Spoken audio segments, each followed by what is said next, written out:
Commander Zethvar's scales rippled with barely contained disgust as he reviewed the intelligence briefing for the third time that morning. The holographic display flickered, casting pale blue light across his angular features as data streams scrolled past in the ancient script of his people. The Kethmori had been warriors for 10,000 years, their reputation forged in the fires of countless campaigns across the spiral arms of the galaxy. They were apex predators in a universe full of prey, and they knew it. Until now.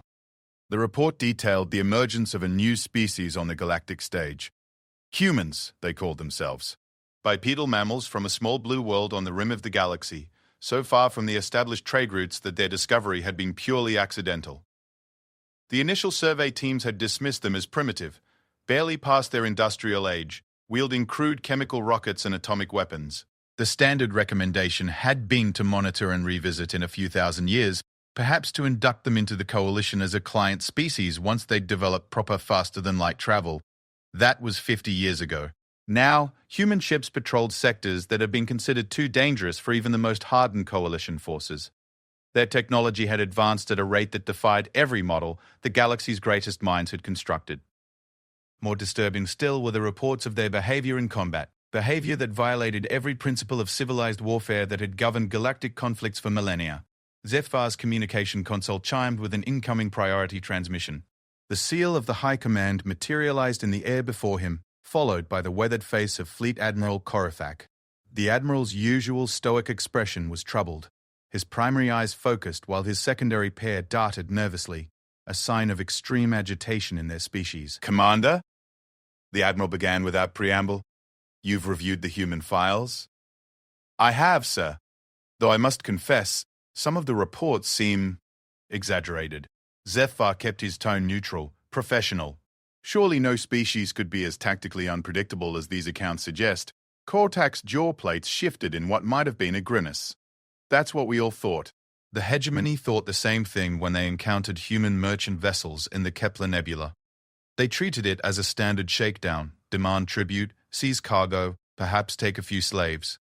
Standard piracy, nothing the humans couldn't afford to lose. The Admiral paused, and Zethvar noticed the slight tremor in his superior's secondary arms, another sign of distress. "The entire hegemony raiding fleet was destroyed, Commander. 37 heavy cruisers, over 15,000 crew. The humans lost a single cargo hauler." Zethvar's own secondary arms began to twitch involuntarily. The hegemony fleet was one of the most feared pirate organizations in the sector, equipped with military-grade weapons and shields. Their tactics were brutal but effective, and they'd been terrorizing shipping lanes for decades. How is that possible? That's what we need to find out. Kortak's image leaned forward. The void plague has begun expanding again. The infected zone now spans 12 systems, and it's accelerating. Our projections show it will reach the core worlds within 2 standard years. We need every available force for the containment effort. The void plague. Even thinking the name made Zethvar's scales crawl. It wasn't really a plague in the biological sense, but something far worse. A spreading corruption of space-time itself, turning entire star systems into twisted nightmares where the laws of physics became suggestions, and reality bent into impossible shapes. Ships that entered infected space returned changed if they returned at all. Sometimes they came back with crews that weren't quite the same species they'd been when they left. Sometimes they came back empty except for recordings of screams that shouldn't be possible in the vacuum of space. "The Coalition Council has approved a joint operation," the Admiral continued. "You'll be working directly with human forces. Your mission is threefold.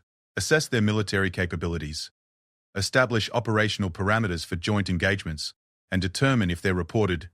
Unconventional tactics can be useful against void plague entities." Zethvar felt a chill run through his core body temperature regulation systems.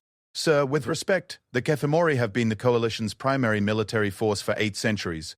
Surely we don't need—" "Commander." The Admiral's voice carried a finality that ended all discussion. "The decision has been made. You'll rendezvous with the human vessel, Defiant, at coordinates I'm transmitting now. Their commanding officer is Captain Sarah Chen. Try to keep an open mind." The transmission ended, leaving Zethvar alone with his doubts and a growing sense of unease. He'd led campaigns against the crystalline hive minds of the Shard Collective, fought pitched battles in the gravity wells of neutron stars, and commanded fleets through dimensional rifts that would drive lesser species mad just by looking at them. The idea that some upstart mammalian species could teach him anything about warfare was almost insulting. 3 days later, as his heavy cruiser Razor's Edge dropped out of hyperspace at the designated coordinates, Zephyr got his first look at human military engineering. The ship that waited for them was smaller than his own vessel, perhaps 2/3 the size, but something about its design immediately put him on edge. Where Keth-Mori ships were built for intimidation, all angular armor plating and weapon arrays that spoke of overwhelming firepower, the human vessel seemed almost organic. Its hull curved and flowed like something that had grown rather than been constructed.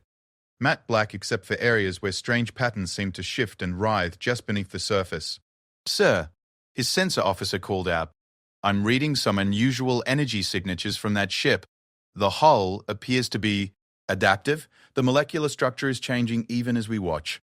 Before Zephyr could respond, his communications array lit up with an incoming transmission. The image that appeared on his main screen was his first close look at a human being, and the sight was more unsettling than he'd expected.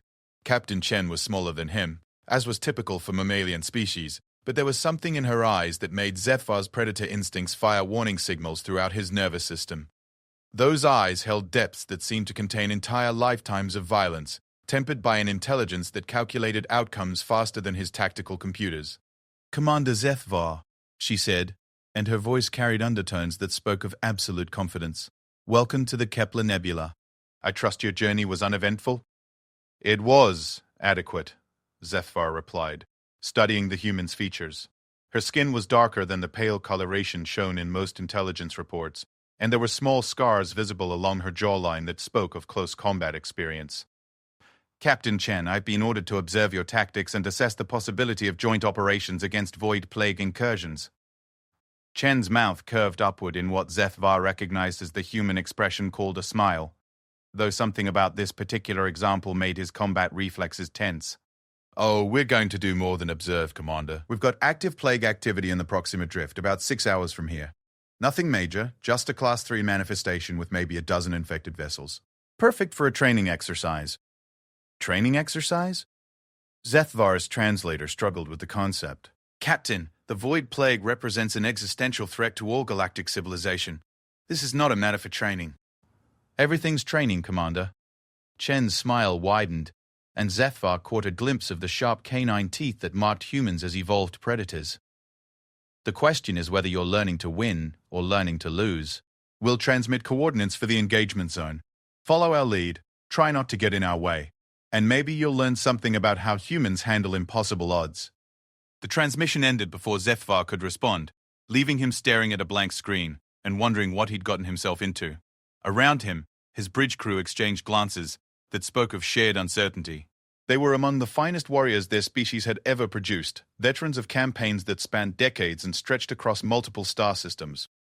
The idea that they might need to follow the lead of some untested species was almost incomprehensible. "Sir," his tactical officer spoke up, "shall I ready the ship for combat operations?" "Do it," Zephyr ordered, settling back into his command chair, "and monitor that human vessel closely.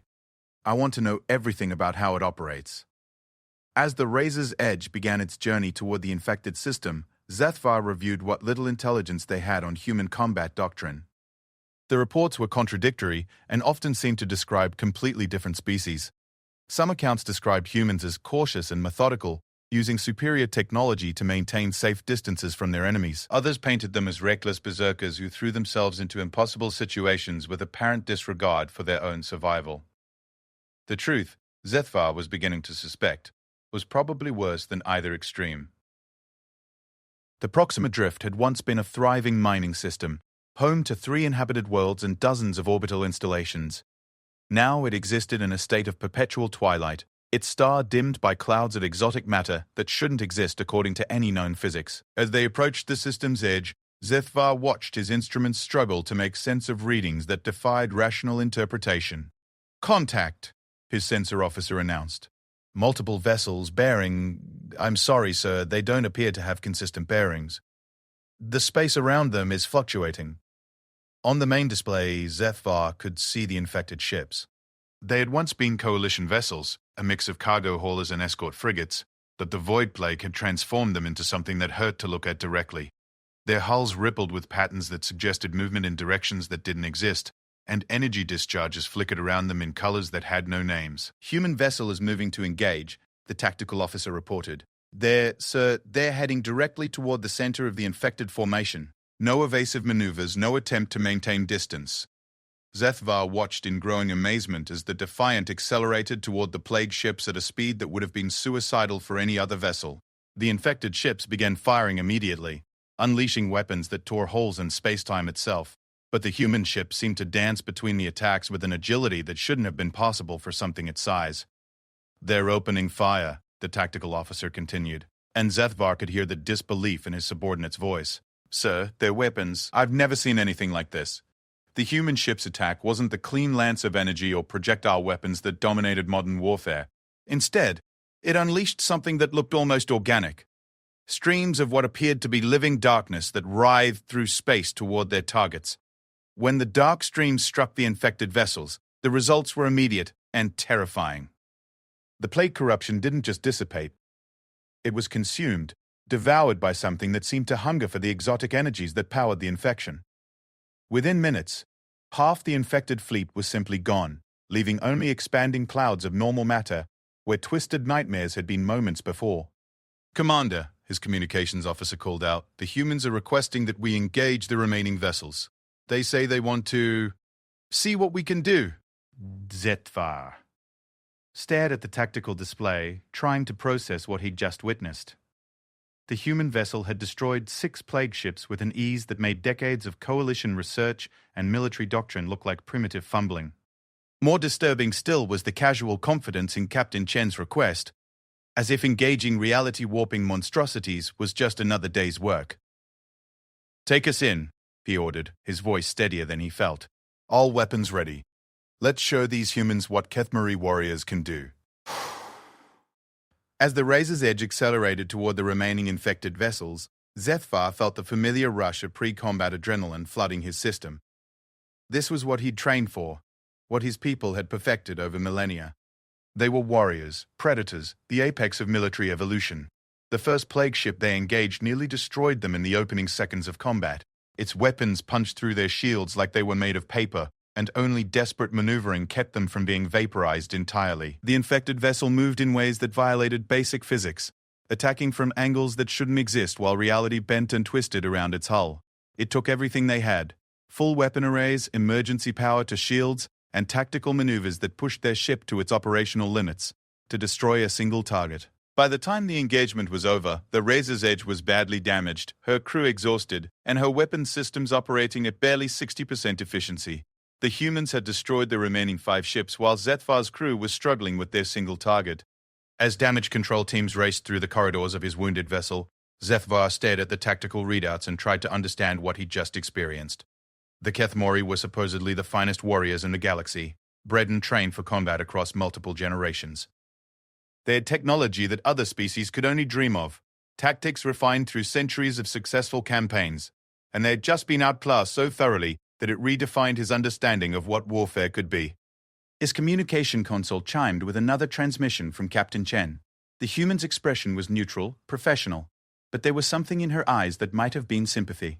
"Not bad for a first try, Commander. Your people fight with honor. That's more than most species manage against the plague. But if you want to survive what's coming, you're going to need to learn to fight like us." "And how?" Zethvar asked, his pride as bitter as poison in his throat. "Do humans fight?" Chen's smile returned, and this time Zethvar recognized it for what it was, the expression of a predator that had found particularly interesting prey. "We fight like we're already dead, Commander, because once you accept that death is inevitable, you become free to choose how you die. And humans, we've gotten very creative about dying." The repair dock orbiting Kepler Station buzzed with activity as both human and Kethmari engineering teams worked to restore the Razor's Edge to operational status. Zethvar found himself studying the human technicians with growing fascination and horror. They moved through the twisted wreckage of his ship's damaged sections with casual efficiency, treating hull breaches that exposed them to hard vacuum as minor inconveniences rather than mortal dangers. "Your environmental suits," he commented to Captain Chen as they toured the repair work. "They're remarkably advanced." Chen glanced at the human engineer who was currently welding support struts while literally standing in open space connected to the ship only by a thin safety line. Actually, Martinez isn't wearing a suit. Zethvar's translator struggled with the statement for several seconds before deciding it must be malfunctioning. I'm sorry, I don't think I understood correctly. Genetic modification, Chen explained matter-of-factly. Martinez volunteered for vacuum adaptation about 3 years ago. Reinforced lung structure, modified blood chemistry, enhanced radiation resistance. She can work in hard vacuum for about 40 minutes before needing to return to pressurized atmosphere. The casual tone with which Chen discussed what amounted to voluntary surgical transformation of her own species member sent chills through Zethvar's nervous system. She volunteered for permanent physical alteration? The modifications are reversible, mostly, and the tactical advantages are significant. When your enemy expects you to die from environmental exposure, being able to function in that environment gives you substantial combat superiority. Chen paused beside a section where human and Kethmori engineers were working together to replace damaged power conduits. Tell me, Commander, how do your people view death? The question caught Zethvar off guard. Death is the end. To be avoided when possible, faced with honor when necessary. A warrior's death in service to the hegemony grants passage to the eternal battlefield, but it is still an ending. Chen nodded thoughtfully. Humans see it differently. Death isn't an ending, it's just another tactical consideration, something to be managed, delayed, or leveraged depending on what the situation requires. Before Zethvar could ask what that meant, an alarm began sounding throughout the station. The emergency klaxons were followed by an announcement in the Coalition's common trade language. All personnel to emergency stations. Void plague outbreak detected in Sector 7G. This is not a drill. Within minutes, both vessels were launching from the repair dock, the Razor's Edge still bearing scars from the previous engagement but once again operational. Zethvar found himself following the human ship toward another infected system, this one considerably larger than their previous target. According to the intelligence briefing, Sector 7G had been a major shipping hub before the plague reached it, home to over 2 million sentient beings across multiple species. Commander, his sensor officer called out. I'm reading massive energy signatures from the infected zone.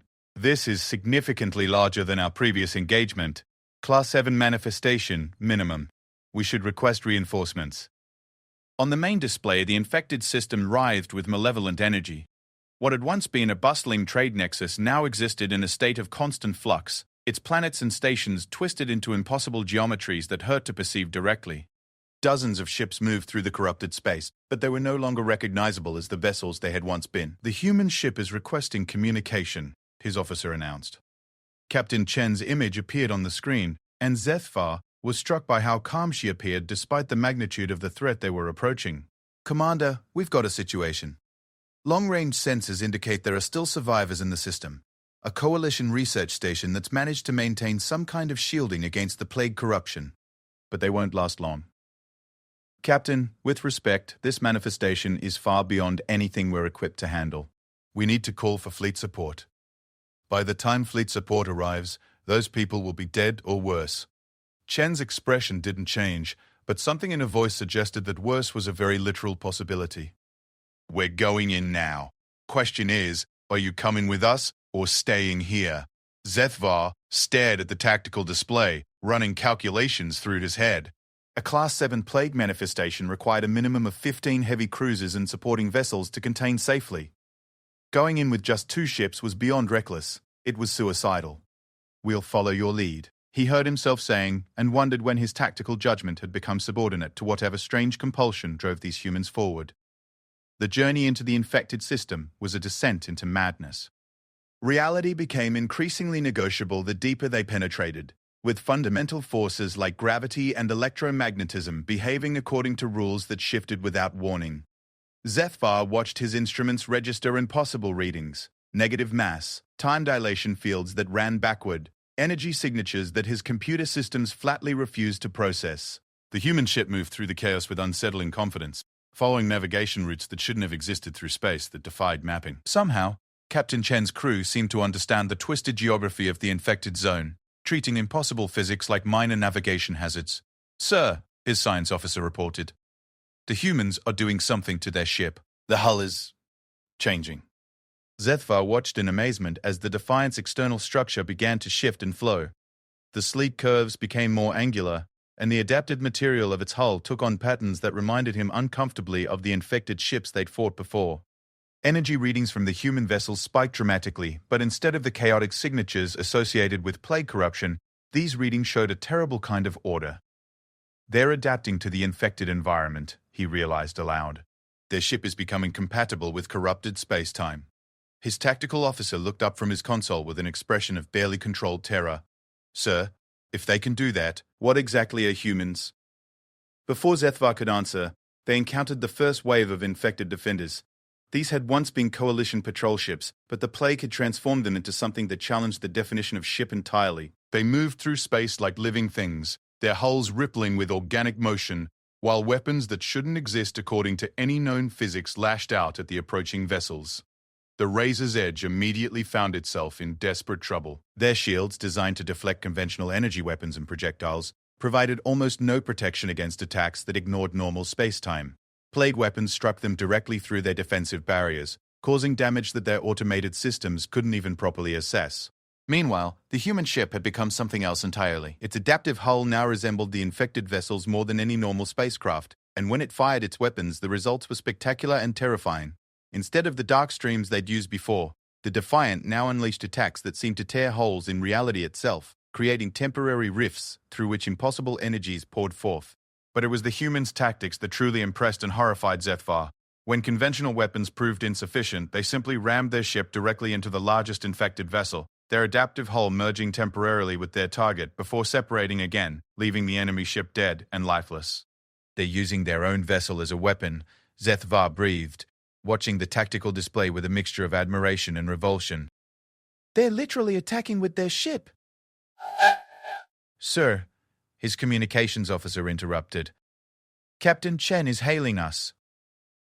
The human appeared on screen, and Zethvar was shocked by her appearance. Her skin had taken on a slightly translucent quality, and her eyes now held flecks of the same impossible colors that characterized plague corruption. When she spoke, her voice carried harmonics that shouldn't have been possible for organic vocal cords. Commander, we need your ship to provide covering fire while we reach the research station. Can you handle the smaller infected vessels? Captain, Zethvar said carefully. Are you intact? You appear to have been affected by the plague corruption. Chen's laugh carried undertones that made reality shiver slightly around its edges. Temporary adaptation, Commander. The human immune system is remarkably flexible when properly motivated.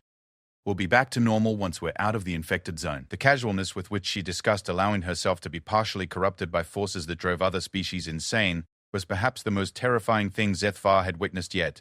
You intentionally exposed yourself to plague corruption? Sometimes the only way to fight monsters is to become something more monstrous, Chen replied. Now, about that covering fire.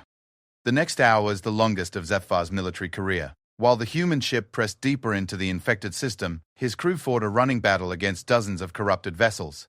They learned quickly that conventional tactics were worse than useless. Attempts to maintain formation or follow standard engagement protocols only made them easier targets for weapons that attacked through dimensions that didn't technically exist. Instead, they found themselves adopting increasingly desperate measures. When their weapons proved ineffective at long range, they closed to point-blank distance and fired directly into their enemy's hull. When their shields failed entirely, they used their ship's mass as a battering ram, smashing through infected vessels that were too twisted by corruption to maintain structural integrity. By the time the Defiant emerged from the deeper system with the rescued research team, the Razor's Edge was barely holding together. Her hull was scored with damage from weapons that left wounds in reality itself. Her crew was exhausted beyond normal physical limits, and her ship's systems were operating on backup power and emergency protocols. But they had survived. More importantly, they had fought alongside humans and emerged victorious against impossible odds. During the journey back to Coalition space, Zethvar found himself studying the recorded sensor logs of the engagement. The data painted a picture that challenged everything he thought he understood about warfare, survival, and the nature of courage itself. The humans hadn't just fought the infected ships. They had temporarily become something similar to them, adapting to the corrupt environment in ways that should have destroyed their sanity and physical integrity. They had treated their own transformation into something partially monstrous as a necessary tactical adaptation, like changing ammunition types or adjusting shield frequencies. Commander, his science officer approached him with a datapad. I've been analyzing the human ship's adaptive capabilities. Sir, I don't think we're dealing with technology in any conventional sense. Explain. The hull modifications, the environmental adaptations, even the weapons they used, none of it follows normal engineering principles. It's almost like their ship is alive, self-modifying in response to threats. Zethvar reviewed the data, feeling a chill that had nothing to do with the ship's environmental systems. You're suggesting their technology is organic? Not organic exactly, but symbiotic, maybe? Like the ship and crew are parts of a larger system that can reconfigure itself as needed. The science officer paused. Sir, there's something else. During the engagement, I detected human life signs from locations throughout their ship where no crew quarters exist. It's as if some of their people were integrated directly into the ship's structure. The implications hit Zethvar like a physical blow. They're incorporating themselves into their technology. Humans are literally becoming one with their ships. It would explain their tactical advantages. The science officer agreed grimly. When your crew and your vessel are the same entity, you can coordinate responses at speeds that pure technology can't match. As they approached Coalition space, Zethvar found himself faced with a profound realization. He had gone into this mission believing that the Kethmori were the galaxy's premier warriors, that their species' long history of military excellence made them the natural leaders of any joint operation. Instead, he had discovered that humans had redefined what it meant to be a warrior entirely. They didn't just use their technology, they became it. They didn't just risk their lives, they treated their lives as tools to be modified, expended, or transformed as tactical situations required. Most disturbing of all, they did it with a cheerful casualness that suggested this level of self-sacrifice wasn't heroic abnormality for them. It was just Tuesday. Sir, his communications officer announced, Captain Chen is requesting one final conversation before we separate. The human appeared on his screen, looking perfectly normal again. All traces of plague corruption gone from her features. If not for the sensor logs, Zethvar might have convinced himself he'd imagined her temporary transformation. Commander, she said with that unsettling smile, what did you think of your first real human operation? Zethvar considered his words carefully. Effective. Unprecedented. Absolutely terrifying. Good. That means you're paying attention. Chen leaned forward slightly. You wanted to assess our military capabilities. What's your evaluation? Honestly, I think humans aren't just another species joining the galactic community. You're something entirely different. Something that's going to change how warfare works throughout the galaxy. Maybe, Chen agreed. Or maybe we're just what evolution looks like when a species decides that survival is more important than staying comfortable. Either way, Commander, it's been an education working with you. Your people fight with real courage. That's rarer than you might think. As the transmission ended and the human ship disappeared into hyperspace, Zethvar was left alone with his thoughts and a profound sense that his understanding of the universe had been fundamentally altered. The Kethmori had always prided themselves on being apex predators, creatures at the top of the galactic food chain. But after watching humans casually transform themselves into living weapons and treat reality warp and corruption as a minor inconvenience, Zethvar was beginning to suspect that his species had never actually encountered a real predator before. The truly frightening thing wasn't what humans could do to their enemies. It was what they were willing to do to themselves. 3 weeks after the Proxima Drift engagement, Zethvar found himself stationed at Firebase Omega, a massive defensive installation built into the hollowed-out remains of a dead world at the edge of void-plagued territory. The base served as both a forward observation post and a staging ground for containment operations, its sensor arrays constantly monitoring the expanding corruption zones for any sign of accelerated growth. It was here that Zethvar first witnessed what humans called a proper war. The alert came at 0347 local time, piercing through the station's night cycle with urgent klaxons that brought every crew member to full combat readiness. Zethvar rushed to the command center to find the massive holographic displays showing a sight that made his blood run cold. A plague fleet was emerging from the corrupted zone. Not the small groups of infected ships they'd faced before, but a massive armada of twisted vessels numbering in the hundreds.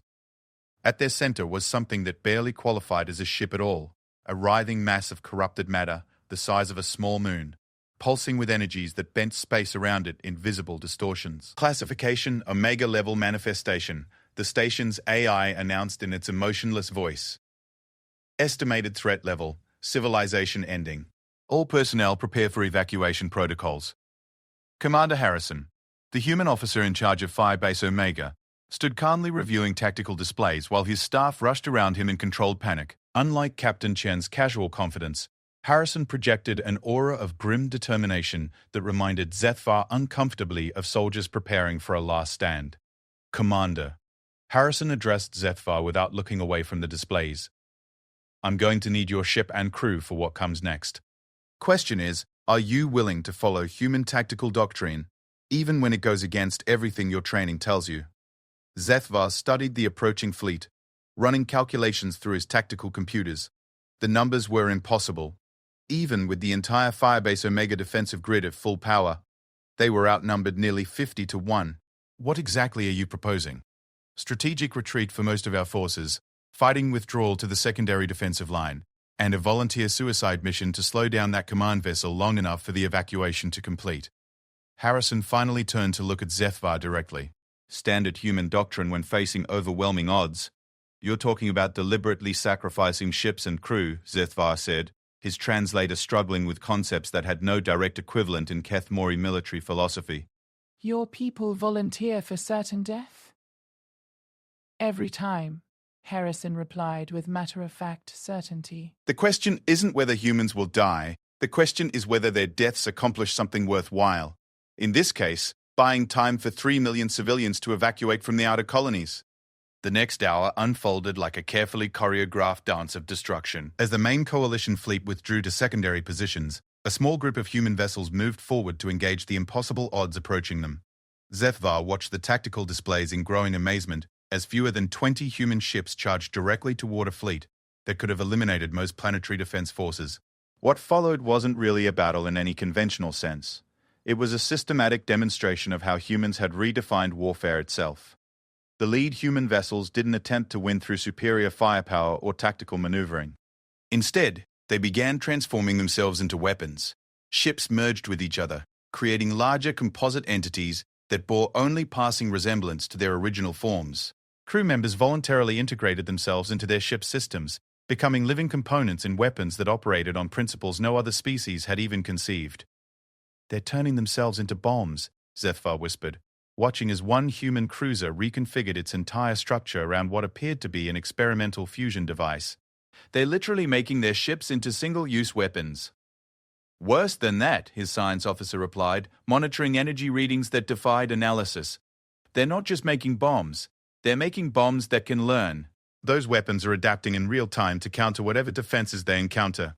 The human vessels struck the plague fleet like a series of coordinated lightning bolts, each ship targeting specific weaknesses in the corrupted armada's formation before detonating in explosions that tore holes in space-time itself. But it wasn't enough. For every infected ship they destroyed, 2 more emerged from the writhing command vessel at the fleet center. That's when Commander Harrison made an announcement that would haunt Zethvar for the rest of his life. "Firebase Omega to all vessels." The human's voice crackled over the communication channels, calm and professional despite what he was about to propose. "We're implementing Final Protocol 7. All non-essential personnel report to evacuation ships immediately." Zethvar's communication systems automatically provided a translation of human military codes, and the meaning of Final Protocol 7 made him stagger backward from his console. The humans weren't just planning to sacrifice their forward ships, they were going to turn the entire Firebase Omega installation into a weapon.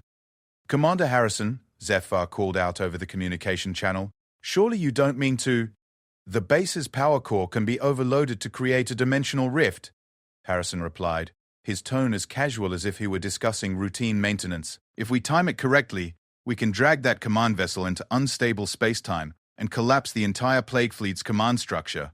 That will destroy everything within a dozen light-years, including your own evacuation ships." "The evacuation ships will have cleared the danger zone by then, probably." Harrison paused. "Look, Commander, you and your crew are welcome to leave with the evacuation fleet. This isn't your fight, and there's no shame in preserving your ship for battles where survival is actually possible." Zethvar stared at his tactical displays, trying to process what was happening. The humans were talking about deliberately destroying an entire solar system, sacrificing themselves in their most advanced military installation just to eliminate a single enemy fleet. It was madness on a scale that redefined the concept. It was also, he realized with growing horror, probably the right tactical decision. "How long until Final Protocol 7 can be implemented?" he heard himself asking. 6 hours to reconfigure the power core, another 2 hours to evacuate non-essential personnel. The timing has to be precise. If we trigger it too early, the command vessel will have time to escape. Too late, and it will be close enough to our defensive perimeter that the explosion might not contain the plague corruption. Zethvar made a decision that went against every instinct his species had evolved over millions of years. The Razor's Edge will remain to assist with the evacuation. My crew volunteered for this mission. We'll see it through to the end. Over the next 8 hours, Zethvar watched human efficiency in action. The evacuation proceeded with clockwork precision. Every crew member knowing exactly what their role was and executing it without hesitation.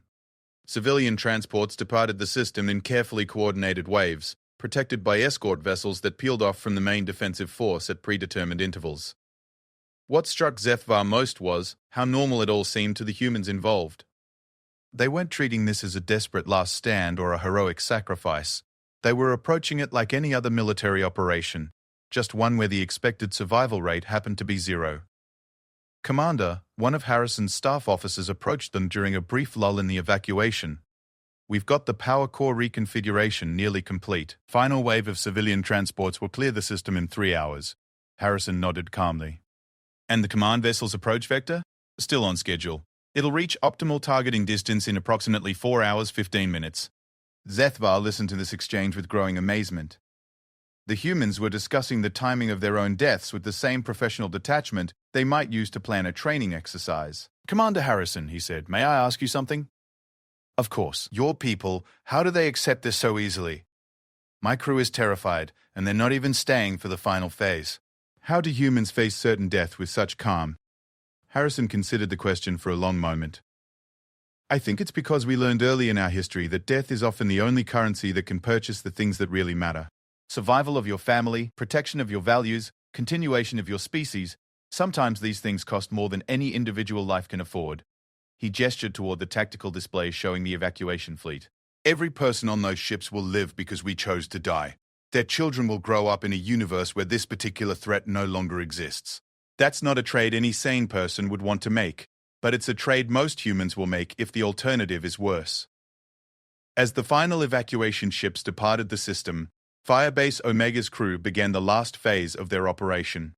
Zethvar watched through his ship's sensors as the base's power core was systematically overloaded, building toward a cascade failure that would tear a hole in the fabric of space-time itself. The Plague Command vessel seemed to sense the trap as it approached, its writhing hull pulsing with increased agitation. Smaller infected ships began breaking formation trying to escape the system, but Harrison had anticipated this response. All remaining ships, the human commander announced, implement containment protocol. Nothing leaves this system. What followed was a battle unlike anything in Zethvar's experience. The human ships, reduced now to fewer than a dozen vessels, spread out across the system's edge and began systematically destroying any infected ship that attempted to flee. They weren't fighting to win. They were fighting to ensure that nothing survived to carry the plague to other systems. The Razor's Edge found itself part of this desperate containment effort, engaging infected ships that were trying to escape through their sector. Zethvar's crew fought with a determination he'd never seen before, inspired by the example of humans who treated certain death as just another tactical consideration.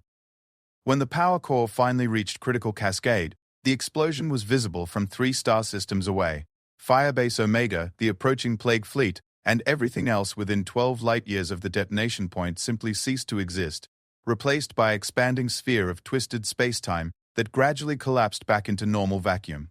Zethvar's ship, barely outside the destruction radius, was thrown into emergency shutdown by the gravitational shockwaves that followed the explosion. When their systems finally came back online, they found themselves alone in a region of space that had been scoured clean of all corruption. The plague fleet was gone. The command vessel was gone. Firebase Omega and its crew of 3,000 humans was gone. In the aftermath, as rescue ships arrived to collect the survivors, Zethvar found himself studying the after-action reports with a mixture of admiration and horror.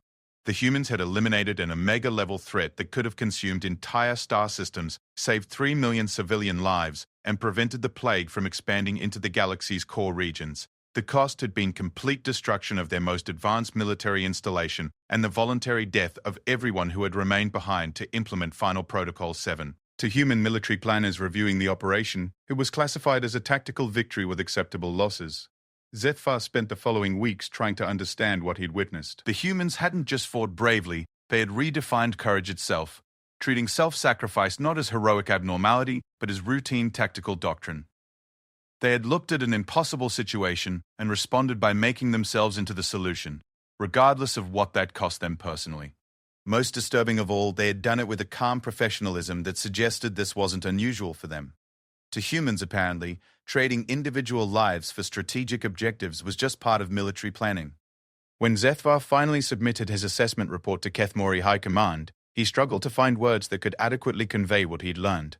How could he explain that humans had transcended traditional concepts of warfare by embracing death as a weapon? How could he describe a species that had made strategic suicide into an art form? In the end, he wrote simply, "Human military doctrine represents a fundamental paradigm shift in galactic warfare. They don't fight to survive. They fight to accomplish objectives, treating survival as a secondary consideration at best. This makes them simultaneously the most effective and most terrifying military force we have ever encountered." The report concluded with a recommendation that would change the course of galactic military policy for centuries to come. Any species that wishes to survive contact with the Void Plague should begin immediately implementing human tactical doctrine, regardless of the philosophical or cultural challenges this presents. Because after witnessing Final Protocol 7, Zethvar had realized a fundamental truth about the nature of warfare in a universe full of existential threats. Sometimes the only way to win was to be willing to become something monstrous enough that even monsters feared you. 6 months after Firebase Omega, Zethvar found himself aboard the Coalition flagship Eternal Vigilance, part of the largest military fleet ever assembled in galactic history. The Void Plague had accelerated its expansion, following the destruction of the Omega-level manifestation, spreading across 17 star systems in a pattern that suggested terrifying intelligence behind the corruption. But something else had changed in those 6 months. The humans had begun sharing their tactical innovations with other Coalition species, and the results were transforming the nature of military service throughout the galaxy. Standing in the fleet's primary briefing amphitheater, Zethvar watched representatives from dozens of species receive training in what human instructors euphemistically called advanced engagement protocols. What they were actually learning was how to die effectively. The lead instructor was Captain Chen, now bearing additional rank insignia that Zethvar didn't recognize. Her appearance had changed since their last meeting. Her skin held a faint metallic sheen that spoke of cybernetic integration, and her eyes contained depths that suggested she had undergone the kind of modification that blurred the line between biological and artificial intelligence. Traditional military doctrine, she was explaining to the assembled officers, assumes that preservation of forces is a primary strategic objective. This assumption becomes a critical weakness when facing enemies that operate outside normal tactical parameters. A crystalline representative from the Shard Collective raised what might have been a limb. "Captain Chen, you are suggesting that we deliberately plan for the death of our personnel. This contradicts fundamental principles of command responsibility." Chen's smile carried the same predatory undertones that Zethvar remembered from their first meeting. "I'm suggesting that you plan for the optimal use of your personnel, whether that use involves them surviving the engagement or not. Death becomes just another tactical resource to be allocated efficiently." Around the amphitheater, Zethvar could see the other species struggling with concepts that challenged everything their civilizations had built military doctrine around.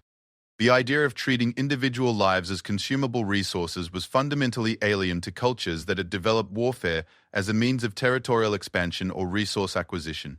"Let me show you what I mean," Chen continued, gesturing toward a holographic display that materialized in the center of the room. "Last month, a plague outbreak occurred in the Centauri secondary system. Standard Coalition response would have been to evacuate the population and establish a containment perimeter while calling for fleet support. The display showed a star system in the grip of corruption, its planets writhing with the impossible geometries that marked advanced plague infection. Instead, the human rapid response team implemented something we call aggressive containment. Watch carefully. What followed was a recording of the most systematically destructive military operation Zethvar had ever witnessed. Human ships had entered the infected system not to evacuate or contain, but to deliberately trigger a cascading collapse of the plague corruption itself. They had done this by sacrificing their crews in carefully calculated ways, using their deaths to create resonance patterns that destabilized the exotic matter comprising the infection. The result was the complete sterilization of the system, not just the elimination of the plague corruption, but the reduction of every planet, moon, and space station to component atoms. 5 billion lives ended in less than 3 hours, but the infection was eliminated so completely that the surrounding space was actually cleaner than it had been before the plague arrived. "Acceptable losses," Chen noted clinically. for the prevention of a potential galactic pandemic. The crews involved in the aggressive containment operation volunteered for the assignment after being fully briefed on the expected survival rate. A representative from the Aquatic Confederation made a sound that Zethvar's translator rendered as horrified bubbling. You deliberately killed 5 billion people to prevent the spread of infection? We killed 5 billion people who were already doomed, Chen corrected. Plague infection at that stage is irreversible. Those populations were going to die anyway, and their deaths would have empowered further corruption. By controlling how they died, we were able to turn their deaths into weapons against the plague itself. The casual way she discussed the calculated extinction of entire populations sent chills through every non-human in the amphitheater. But Zethvar found himself thinking about the mathematics involved and the horrible logic behind Chen's statements. The point, she continued, is that humans learned long ago to think strategically about death.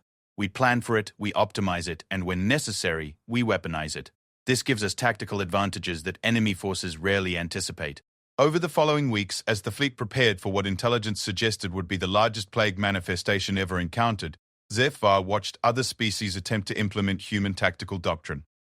The results were mixed at best, and frequently horrifying. The Crystalline Collective had restructured their entire military hierarchy around the concept of optimal termination patterns, calculating which crew members could be most efficiently sacrificed to maximize combat effectiveness. The result was a command structure where officers routinely ordered subordinates to certain death with mathematical precision, but without any of the emotional context that made human sacrifice meaningful. The Aquatic Confederation had gone even further, developing genetic modifications that allowed their personnel to transform into living weapons under specific conditions. But unlike humans who seemed to volunteer for these modifications with disturbing eagerness, the Confederation had implemented them as mandatory military service requirements. It's not working, Zethvar observed to Captain Chen during a private meeting in his quarters. Other species are adopting the tactics but missing something essential about how humans approach warfare. Chen nodded thoughtfully. They're treating death as a tool without understanding that it needs to be a choice. Humans don't fight effectively because we're willing to die. We fight effectively because we're willing to choose how we die. I don't understand the distinction.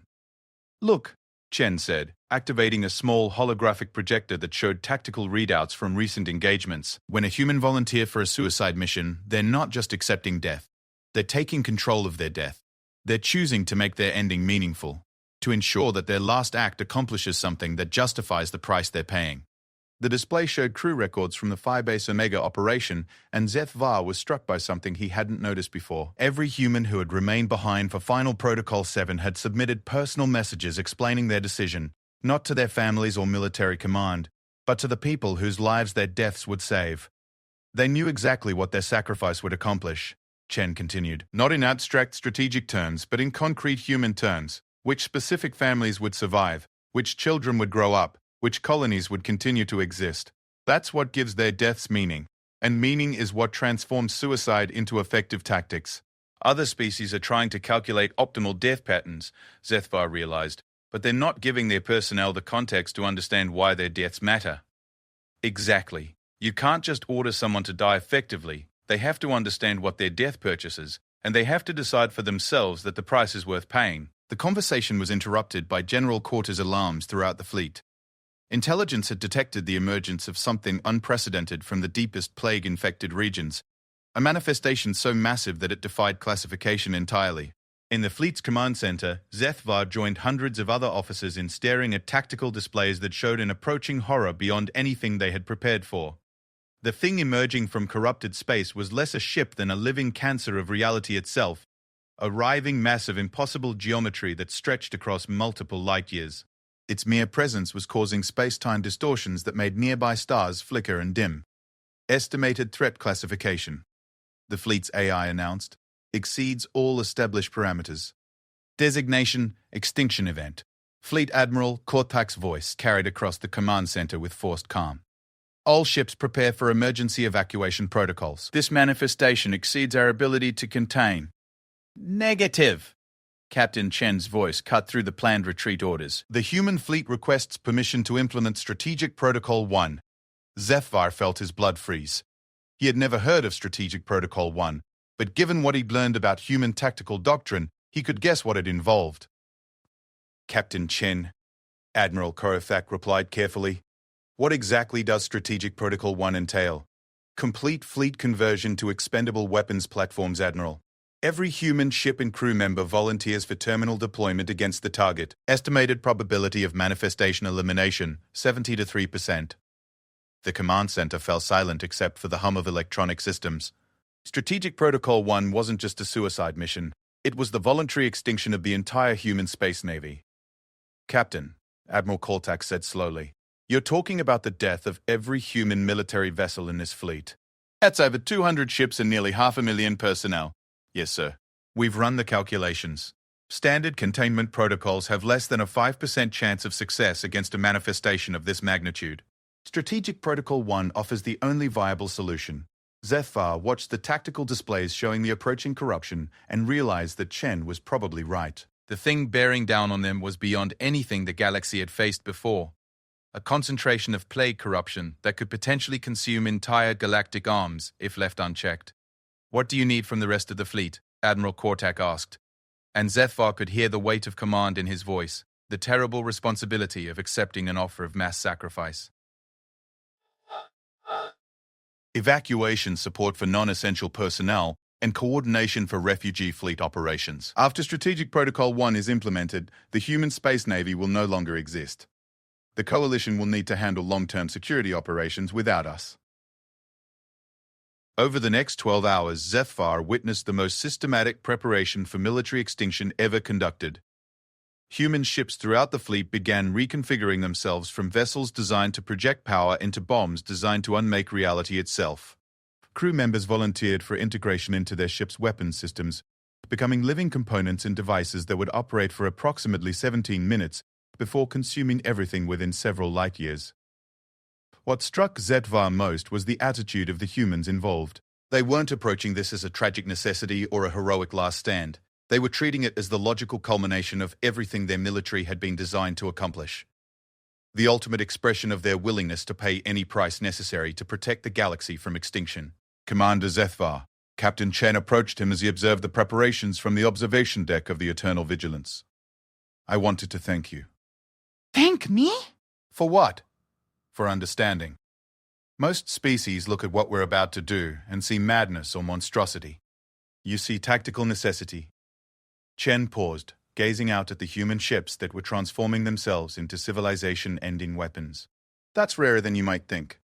I've learned a lot about humans over these past months, Zethvar replied. Most of it terrifying, all of it impressive. We're not trying to be monsters, Chen said quietly.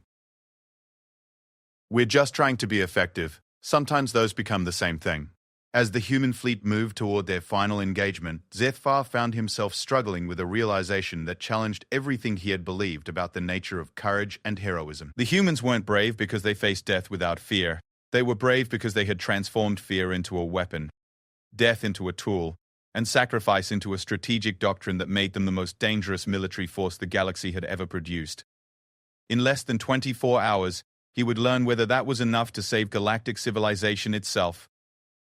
Strategic Protocol 1 began at 000 Coalition Standard Time, with the systematic transformation of the human fleet into something that had never existed before in galactic history.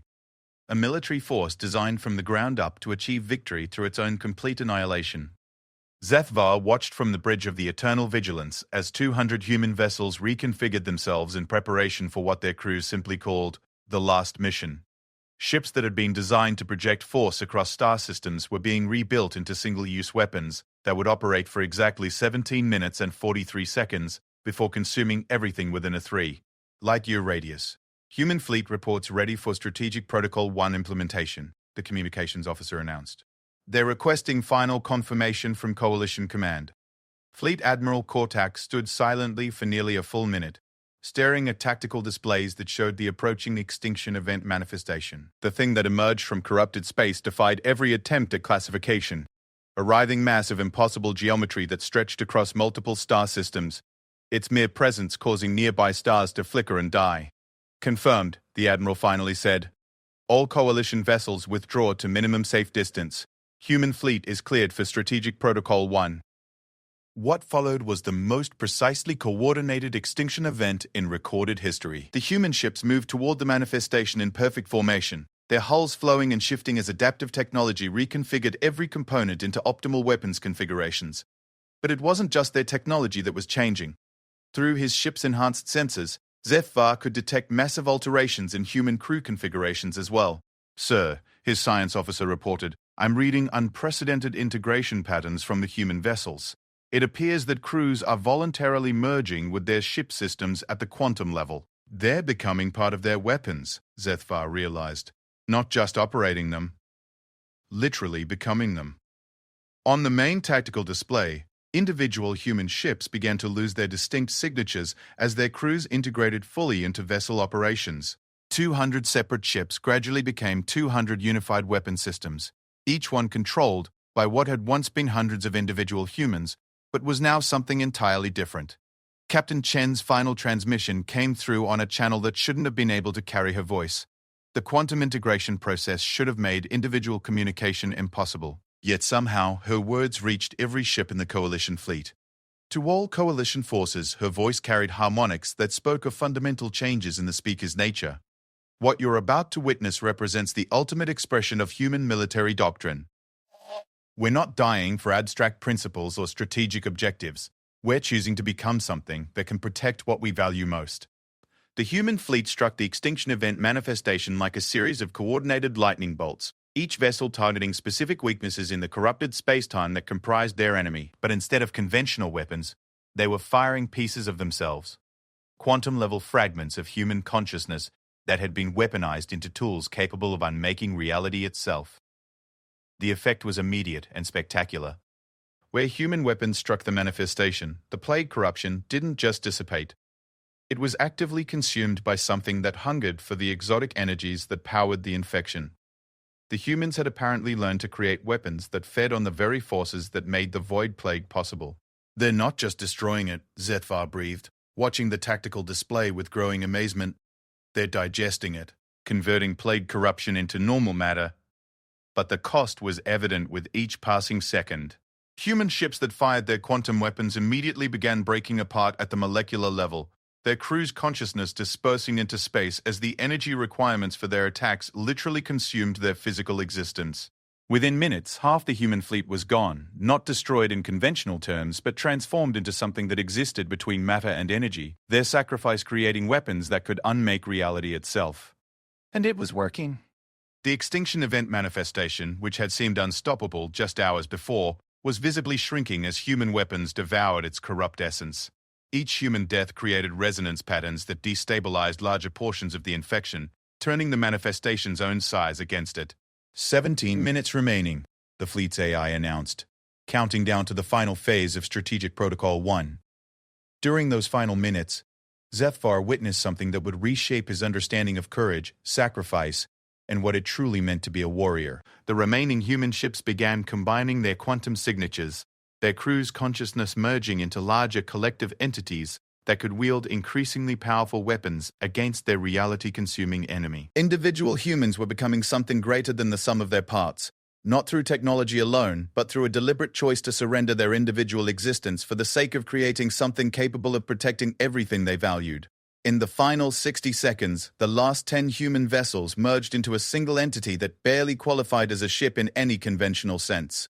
It was more like a living weapon composed of pure will and directed fury, powered by the voluntary sacrifice of nearly 500,000 human souls who had chosen to transform themselves into the ultimate expression of protective violence. When that final entity struck the heart of the extinction event manifestation, the explosion was visible from 17 star systems away. The manifestation didn't just die, it was utterly unmade. Its corruption converted into clean energy that briefly illuminated an entire galactic arm before dissipating into normal space. In the aftermath, as rescue ships searched the battle zone for survivors, they found something unprecedented. Not a single trace of human technology, crew, or vessels remained. The entire human space navy had been converted into energy and consciousness that had consumed itself in the process of saving galactic civilization. Strategic Protocol 1 was complete. The human military had achieved perfect tactical efficiency by ceasing to exist entirely. The weeks that followed were among the strangest in galactic history.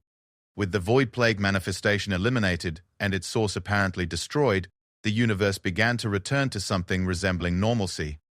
but the cost of victory created problems that no one had anticipated. The humans are gone.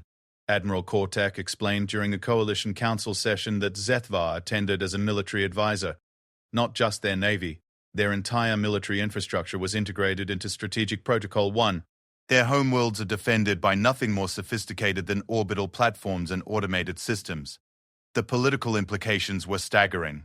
Humanity had emerged as the galaxy's most effective military force through their willingness to embrace tactical suicide, but their ultimate victory had eliminated their ability to project power entirely. They had saved galactic civilization and rendered themselves militarily irrelevant in the process. "What are they doing now?" asked the Crystalline Collective's representative. "According to our diplomatic contacts," Admiral Kortak replied, "they're rebuilding. New ships, new crews, new tactical doctrines. But something has changed in their approach to warfare." Zethvar knew what that change was because he had requested permission to visit human space and observe their military reconstruction firsthand. What he found there challenged everything he thought he understood about human nature. The humans were indeed rebuilding their space navy, but they were doing it differently. Where their previous military had been designed around the assumption of tactical suicide, their new forces seemed focused on sustainability and long-term effectiveness. "We learned something important during Strategic Protocol 1, explained Admiral Sarah Chen. Apparently Captain Chen had survived the final battle through some form of consciousness transfer that Zethvar didn't fully understand. Extinction-level tactics are useful for extinction-level threats, but they're not sustainable for general military operations." Standing in the construction bays where new human vessels were taking shape, Zethvar marveled at the design philosophy that seemed to guide their reconstruction. These ships were built to survive, to adapt, and to project power without consuming themselves in the process. "You're moving away from suicide tactics," he observed. "We're expanding our tactical repertoire," Chen corrected. "Strategic Protocol 1 will always be available if we face another extinction event, but we've learned that the galaxy needs protectors who can survive their victories as well as achieve them." The new human military doctrine represented a synthesis of everything they had learned about warfare, sacrifice, and the nature of effective protection. They retained their willingness to embrace tactical suicide when necessary, but they had balanced it with an equally sophisticated understanding of how to achieve strategic objectives without paying the ultimate price. "The interesting thing," Chen continued as they toured facilities where humans were training for non-suicidal military operations, "is that knowing we can choose death if necessary makes it easier to choose survival when that's tactically superior." Zethvar spent 3 months studying the reconstructed human military and came to a realization that would influence coalition military doctrine for centuries to come. The humans hadn't become less dangerous through their evolution away from systematic suicide tactics. They had become more dangerous, because enemies could no longer count on human forces consuming themselves in the process of achieving victory. A military force that could win through suicide was terrifying. A military force that could choose between suicide and survival based on tactical requirements was something else entirely. It was the ultimate expression of strategic flexibility. When Zethvar finally returned to Kethmori space to submit his final report on human military capabilities, he struggled to find words that could adequately convey what he had learned. How could he explain that humans had transcended traditional concepts of warfare by embracing death as just one tool among many? How could he describe a species that had made peace with their own mortality so completely that they could treat their lives as strategic resources to be allocated optimally? In the end, he wrote simply, "Human military doctrine represents the culmination of evolutionary warfare thinking. They have learned to treat death as a tactical choice rather than an inevitable outcome, which gives them strategic advantages that no other known species can match. Any military organization that wishes to achieve similar effectiveness must be prepared to fundamentally reconsider the relationship between individual survival and collective objectives." The report concluded with a personal observation that Zethvar had struggled whether to include. "After months of studying human military culture, I have come to understand what true fearlessness means. It is not the absence of fear, but the transformation of fear into a tool that serves your purposes rather than limiting your options. Humans are not fearless. They are something far more dangerous. They are beings who have learned to weaponize their own terror and direct it toward the protection of everything they value." Years later, when Zethvar had risen to command the Coalition's Joint Species Military Training Program, he would often be asked about the most important lesson he had learned from humans. His answer never varied. "They taught me that the most frightening thing in the universe is not what wants to kill you. It's what's willing to die for you, and what that willingness enables them to become. The human military had been rebuilt, stronger and more sustainable than before. The Void Plague had been eliminated as a galactic threat. Civilization continued to flourish across the spiral arms of the galaxy, and somewhere in the depths of space, in classified facilities that most Coalition members would never know existed, humans continued to refine Strategic Protocol 1. Just in case the galaxy ever needed to witness what happened when a species that had made peace with death decided that dying wasn't acceptable. Zithvar had learned to find that reassuring rather than terrifying. After all, in a universe full of existential threats, the most comforting thing you could have on your side was a species that had figured out how to turn their own extinction into a weapon.